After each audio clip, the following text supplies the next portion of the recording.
मैं इस बहादुर लड़की को एक गोली से रोकूंगा। आप लोगों को भरोसा ना हो तो प्रैक्टिस करो। कोई तैयार नहीं हुआ लेकिन लड़की तैयार हुई तो जरा देखते हैं।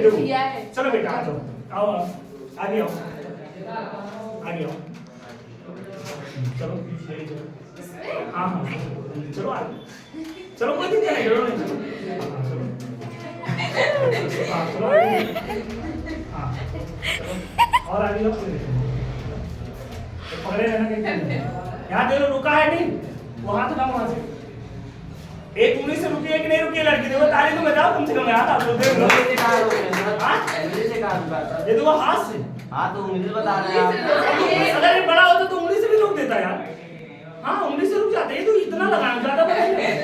ये लड़की रुकी है देख रहे हो, और आगे जाओ, रुक सकते हो, गिरोगे तो नहीं। हाँ हाथ छोड़ो से, इतना भरोसा करो फिर इस पर। गिर गई, दे लो, ये दे लो, गिर गई, नहीं गिरेगी ठीक है। अब उतरो, अब उतरो। यहाँ पर तो मैं क्या बताने वाला था, क्या समझो आप। यहाँ पर बेसिकली क्या हो रहा है कि अगर ये डंडा और बड़ा होता, अगर ये और बड़ा होता, ज्यादा बड़ा होता डंडा यहाँ तक होता, तो मैं यहाँ पर केवल ऐसे हाथ रख देता तो ये यहाँ पर रुकी होती। हाँ रुकी होती, कारण क्या है, क्योंकि तो यहाँ दो बल लग रहे हैं। मेरी बात सुनो, जब मैं इधर लगा रहा हूँ और ये लड़की जब यहाँ खड़ी हुई तो नीचे बल लगा रही कि नहीं लगा रही, नीचे बल। अब ये यहाँ पर खड़ी थी और मेरा हाथ यहाँ पर, तो देखो मैं इधर बल लगा रहा हूँ और ये लड़की नीचे बल लगा रही ना। तो ये दूरी जितना ज्यादा होगा, ये दूरी जितना ज्यादा होगा, मुझे उतना कम बल लगाना पड़ेगा इनको रोकने के लिए।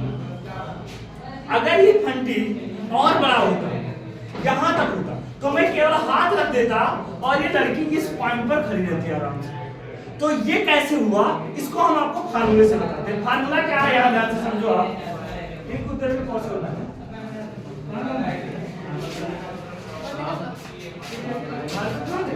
अभी बना रहे, पूरा बता रहे हैं। कहाँ लगे, रुक जाओ जी। एक राशि का मैं पढ़ा रहा था, तो एक मैं एग्जांपल ले रहा था, जैसे बल आघूर्ण टाउ बराबर, तो टाउ बराबर होता है वेक्टर बराबर r क्रॉस m। क्या होता है, r क्रॉस m।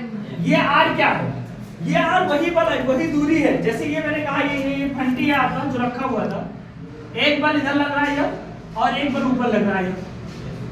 अब जब किसी वस्तु पर ऐसे बल लगते हैं नीचे ऊपर तो घूमेगा, और जब किसी वस्तु पर दो बल इस प्रकार लगे जिनकी क्रिया रेखा क्या है, अलग अलग, क्या है, तो एक इधर जा रहा है, अब ये फंटी घूमेगा, ऐसे घूमेगा, ऐसे तो घूमेगा। जो मैंने इधर पर लगाया तो ये फंटी घूम नहीं रहा है, क्योंकि इनकी क्रिया रेखा क्या है, समान है। लेकिन एक बल मैं इधर लगा रहा हूँ, एक बल मैं इधर लगा रहा हूँ, तो ये फंटी क्या हो रहा है, घूम रहा है ना। तो यहाँ पर जब घूमेगा तो उत्पन्न होगा टाउ। क्या होगा, टाउ। टाउ को क्या कहा जाता है, बल इंटू आघूर्ण, क्या कहा जाता है। और टाउ ये तो r दूरी है, कौन सी दूरी है, r, यही लंबवत दूरी है, क्या है। अब तुम्हें बताओ, अगर r का मान ज्यादा होगा तो टाउ का मान ज्यादा होगा कि नहीं होगा, होगा ना। तो r का मान जितना ज्यादा होगा, ये फंटी जितना बड़ा होता, जितना बड़ा होता, इनको मैं उतना कम बल लगाना मुझे पड़ता, और टाउ का मान वैसे ही ज्यादा हो जाता है। समझ गए ना। तो इसीलिए जो दरवाजे होते हैं ना, ये दरवाजे यहाँ पर तुम देखो, इनको यहाँ नहीं लगाया जाता है, यहाँ लगाएंगे तो r का मान घट जाएगा, तो इनको खोलने के लिए हमें ज्यादा बल लगाना पड़ता है। इसीलिए क्या होता है, आज से समझ में जो कुंडी होता है दरवाजा को यहाँ पर लगाते हैं, क्योंकि ये जो एक बल इधर, एक बल, r का मान ज्यादा तो बल कम। समझ में आ गया ना, है फिजिक्स पे भरोसा आपको। ये सारी चीजें जो तुम देख रहे हो नए नए डिजाइन, उसके पीछे नियम लगा है। जितने घर की बड़ी बड़ी बिल्डिंग आपने देखा होगा, पीसा की झुकी हुई मीनार जो 7 अजूबा में एक है, वो झुकी हुई, लोग कहते हैं वो गिरता नहीं है, क्योंकि अभी मैं आपको कॉन्सेप्ट बताता हूँ, वो झुकने पर वो संतुलित होता है। मैं अगर किसी बच्चे को अभी पेट में कराता हूँ, वो अपना पैर नहीं उठा सकता है, भरोसा ना करके दिखा दो, पैर नहीं उठा पाओगे।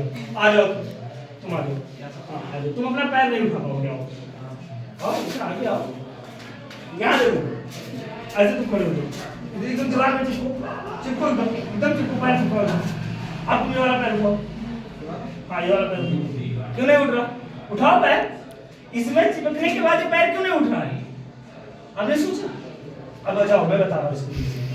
संतुलन की अवस्था में पढ़ाई थी ना आपको, इन्होंने यहाँ पर पैर चिपकाया और पैर नहीं उठ रहा है, ये वाला पैर आगे नहीं उठ रहा है। क्यों, देखो मैं, हमारा जो द्रव्यमान केंद्र होता है वो सेंटर पर होता है यहाँ पर, यानी सारा द्रव्यमान हमारा यहाँ पर होता है। अब जब मैं पैर ये वाला उठाता हूँ तो मुझे इधर झुकना पड़ता है कि नहीं झुकना पड़ता। मैं जितना ये पैर ऊपर उठाऊंगा जितना मुझे इधर संतुलन करने के लिए, क्या करने के लिए, तो संतुलन करने के लिए जब हम इसमें चिपक गए तो अब इधर झुक सकते हैं, तो ये पैर आगे उठ नहीं सकता। तो यहाँ द्रव्यमान केंद्र का क्या है, संतुलन है। क्या है? क्योंकि जब मैं इधर ज्यादा झुकूंगा तो मुझे उतना इधर झुकना पड़ेगा, तभी हमारा बैलेंस होगा। वही कॉन्सेप्ट उस मीनार में लगा होगा, वही कॉन्सेप्ट। वो झुक गई है, संतुलित है। वो जितना ज्यादा झुकेगी उतना सही, इसीलिए वो गिर नहीं रही है। ऐसा कोई जादू उसमें नहीं है, केवल कॉन्सेप्ट फिजिक्स का। समझ गए ना? ठीक है।